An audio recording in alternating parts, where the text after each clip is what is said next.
Hi, good morning. I'm going to take you into the garden today and show you exactly what I do to keep a thriving and healthy garden in July. Okay, this is so exciting. I'm going to go over some plant care, some general maintenance. I'm also going to look at some of the main bugs that we're looking out for this time of year. And all of these things can apply to your garden as well, no matter what plants you have.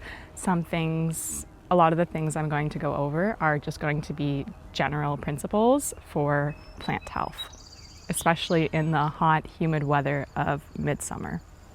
As most of you know, I am a professional edible gardener, so I do work throughout the week in large fruit and vegetable gardens where I grow food for a fine dining restaurant.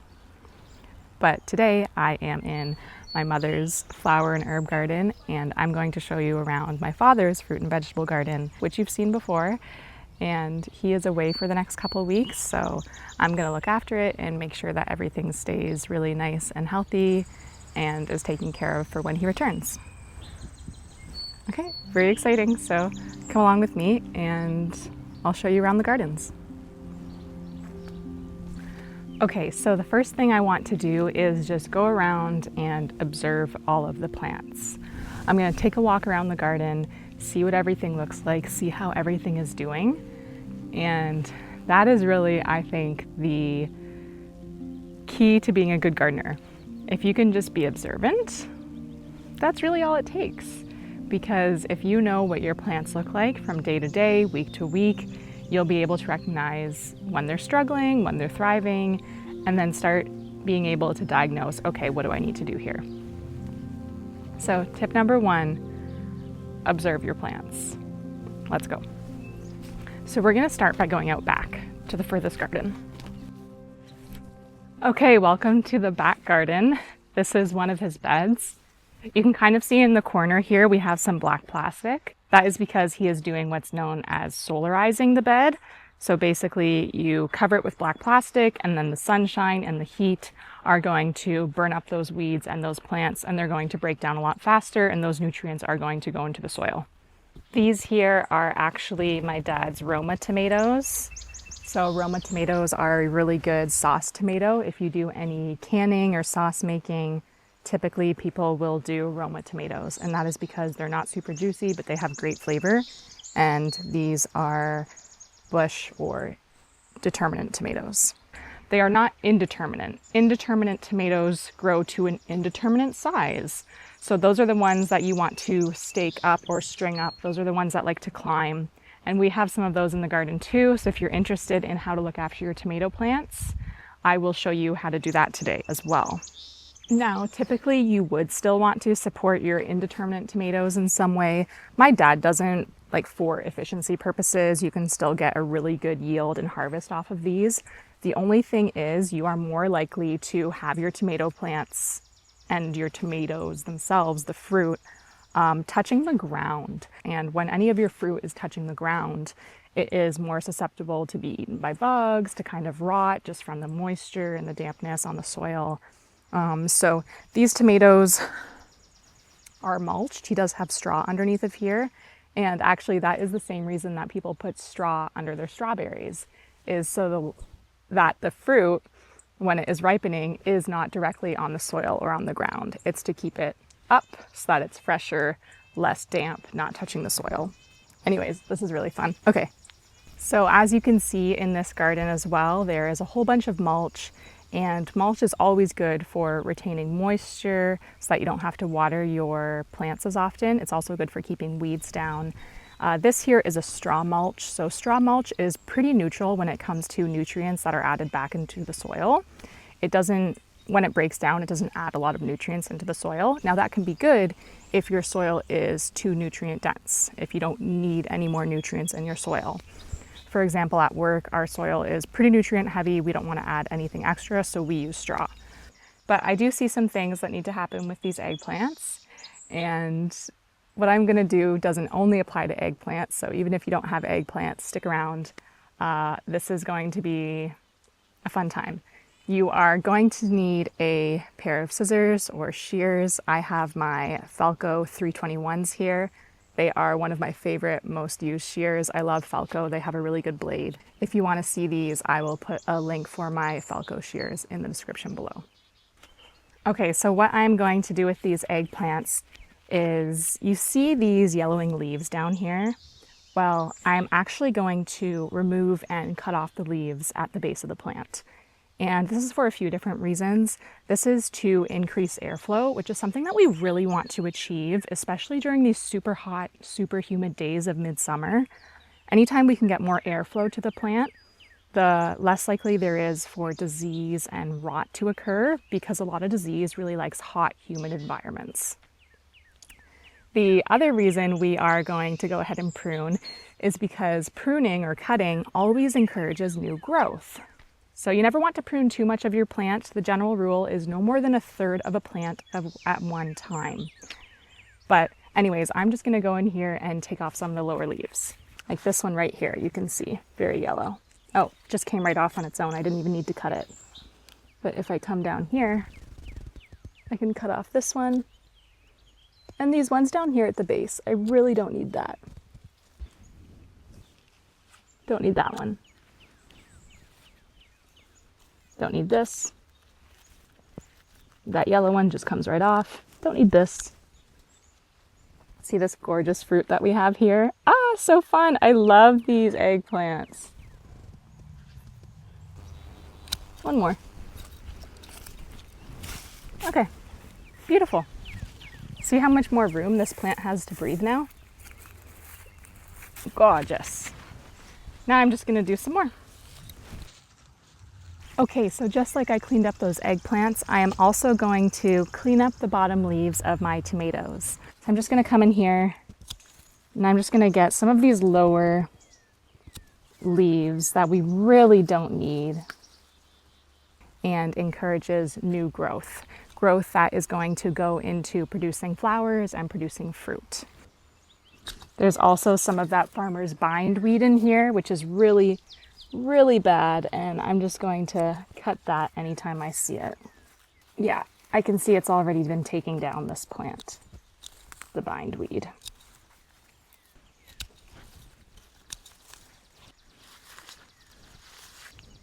There, see how much more open that is? That's a lot nicer. Okay, so this patch in front of me here, or behind me here, is our new berry patch. This big rectangle we had black plastic on last year in the summertime. This was all coated with black plastic to kill all the grass. And then he took it off, he planted a cover crop. And then in the spring, as soon as the ground was workable, that is when we transplanted all of our berry bushes, very early spring, while the plant is still dormant. And that is really because we had so much of that farmer's bindweed that you saw, and it was just taking over everything, so we needed to move our berry patch. Also, some trees that were by the berry patch had started to grow really big as the years went on, and it started to shade out a lot of the berries, and they just weren't doing as well or producing as well. So we moved it, and this is the new berry patch. And we have some black currants ready, which is very exciting. So I'm going to pick those. And we also have some raspberries ready. I absolutely love black currants. Their flavor is so rich and so deep. It's really good to make black currant jelly or jam. You can make black currant syrups, make all sorts of mocktails, cocktails with them. And you can also just eat them as is. What's really cool about these black currant bushes is that when they were in their old patch, we only had 2 of them. And they were so massive, so overgrown. They were a couple decades old, and I wasn't really sure it was possible to split them. I was doing a bunch of research. I didn't really see anyone else doing it online, but it is possible to split your currant bushes. So that's what I did. I dug them out, I cut them like I was separating any other plant, and I transplanted the pieces. I also noticed that some of them had started to reroot small baby plants next to them, and I also dug those up, detached them from the mother plant, and planted those. So it's really cool. You want to do all of that while the plant is still dormant, and I did that in the very early spring as soon as the ground was workable. And I'm just so happy that it was successful. I wasn't sure if it was going to be. So you do want to prune your currant bushes every single spring, like very early spring, late winter, and you want them to have this sort of like open goblet shape. So these plants here, I could only clean up and prune so much of this year, because again, you never want to take more than a third of the plant. The plant is going to be pretty stressed out, especially after transplanting it and tearing it up. I'm pretty happy with how these plants are looking this year, but I should be able to prune them even better for next year. The fruit will first be green, and then it will start to turn this kind of light purpley maroon color, but the fruit is ripe when it is black.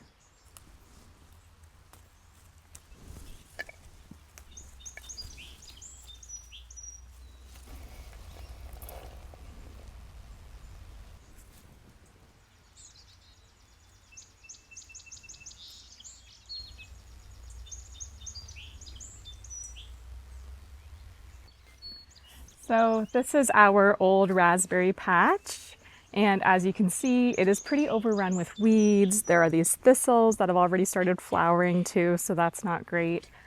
But the only reason these are left is because they were the less healthy plants, and we transplanted all of our healthier raspberries first into our new patch that's behind us there. And so we wanted to leave some of these so that we could still pick some of these raspberries, and then we absolutely are going to whippersnip all of this down and then tarp it off with black plastic and plant some cover crops in this area to just rejuvenate the soil that's over here. Yeah, so anything I find today will just be a little bonus. And these are everbearing raspberries, so that basically means that they fruit twice. You get a small crop in the summer and then a crop early fall as well.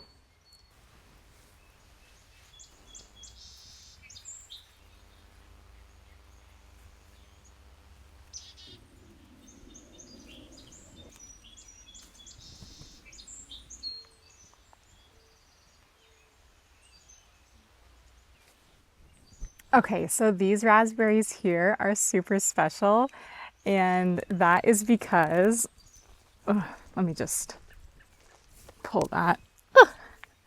That is because these raspberries are golden raspberries. And when they're ripe, they will actually turn a little bit more blush like this. You'll see this nice golden color, a little bit of a peachy pink, kind of just like a peach actually. And they'll also come off super easily.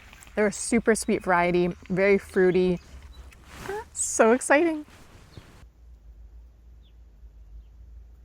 Okay, so coming around from that half of the garden where we had our new raspberry patch and fruit bush patch, and then where we had all of those potatoes, peppers, eggplants, we're coming around here and we have garlic, leeks, onions, more peppers, lots of different kind of squash, summer squash, winter squash. We have cucumbers.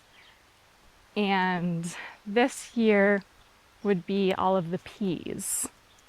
As you can see, these peas are not strung up. And if you are just working with a home garden and you have time, then I would definitely recommend trellising your peas, or at least stringing them up a little bit. They do like things to climb on. But I have worked for market gardens in the past, and then also with the fact that like my parents' fruit and vegetable gardens are so big and they still have full-time jobs. Like my dad is not retired. This is just something that doesn't always get done. Because we are going to pick most of these before the plant gets really bad and we really lose some to like poor airflow, we can kind of get away with not trellising it. So yeah, if you are pressed for time or if you are growing a lot this year, there are some things you can get away with trellising and some things that you can't. Okay, so what we have here is a zucchini plant or summer squash that looks like it has some good fruit on, but then it will shrivel up and kind of start to rot away. So it kind of looks like these aren't being pollinated. That's typically what that looks like. And I'm also seeing cucumber beetles and squash bugs. So those are going to eat the leaves of your plant. We don't want any of those. You can pick them off and put them in soapy water. The cucumber beetles are harder to deal with. I like to plant nasturtium plants near all of our squash and cucumber plants, and nasturtiums will act as a trap crop. They will entice the beetles to go and hang out and live in their flowers instead of eating the squash and cucumber plants. Okay, I am going to put on my gloves again because I do find that cucumber leaves and squash leaves are a little bit irritating to my skin as well. Just like with other plants, I am going to go ahead in here and prune off some of the old dead leaves. Also, if I can, I'll squish any of these little bugs that I see.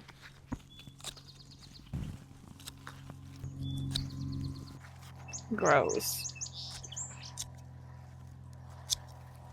Also, it looks like my dad has 2 plants here, which is not good. They are just going to compete for resources. I don't like squishing bugs, but sometimes you have to. I like to make it as quick as possible for them. Oh, okay, so you want to squish these eggs as well. These are squash beetle eggs. I'll show you these. Just be mindful, these are really hard to squish. It's easier with bare hands. I've also seen people burn them with a lighter. Here's a squash bug. Sorry, buddy. Ugh, my dad's other vegetable garden. This is a south-facing garden, but then it's really great because it is usually shaded from the afternoon sunlight because there are some big trees over there, so the sun sets over there and it gets a little bit of shade. I want to show you his indeterminate tomatoes that are in this garden, just over here. These here are his tomato plants. He has 2 lines of them. And with indeterminate tomatoes, you want to make sure that they are well pruned because they're going to use all their energy to climb upwards. So I'm going to go ahead and take off the bottom leaves of the tomatoes. Anything below a fruit set you really don't need. So as your tomatoes continue to grow, you can continue to prune them. And he also does companion planting where there is basil planted in with these tomatoes as well as marigolds. You just want to go in here and start cutting off stems that are on the bottom, just like that. See? There's also a sucker right here, and I can tell it's a sucker because, there you go, can you see it? It's growing between a leaf and the main stem, and it's growing out at 45-degree angles. This is a pretty big one, so when they're really little you can snap them off, but I am going to cut this off. We do not need this many suckers on these plants. This right here is an example of a smaller sucker, so you can see the main stem, you can see the big leaf, and this is coming out at a 45-degree. So sometimes you can just snap them off with your finger. Careful not to tear the skin of the tomato plant all the way down. If you're not sure what to prune, an easy thing to do is just prune any leaves below a fruit set. As you can see here, this is a set of fruit. We have some nice cherry tomatoes coming on. I'm just going to prune everything below.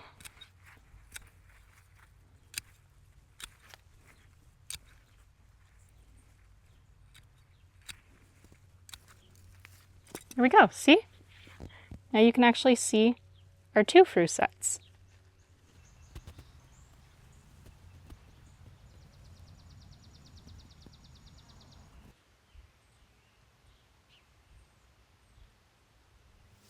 When me and my sister were little, we used to play outside, of course, and we had this little tree fort.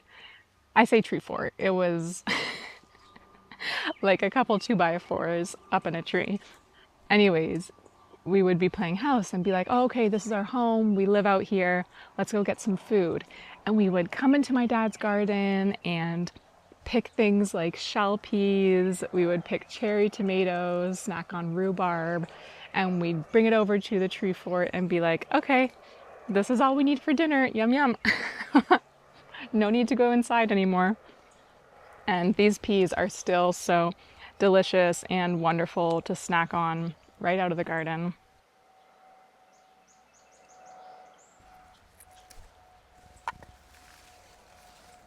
Now, when picking peas, you want your pods to be pretty much as full as possible before the point of the pods looking dried out or starting to brown or yellow.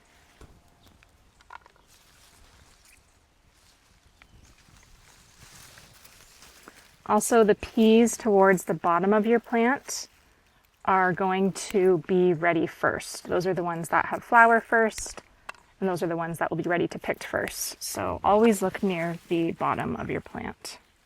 Having a garden is not about having a perfect garden or something that is perfect.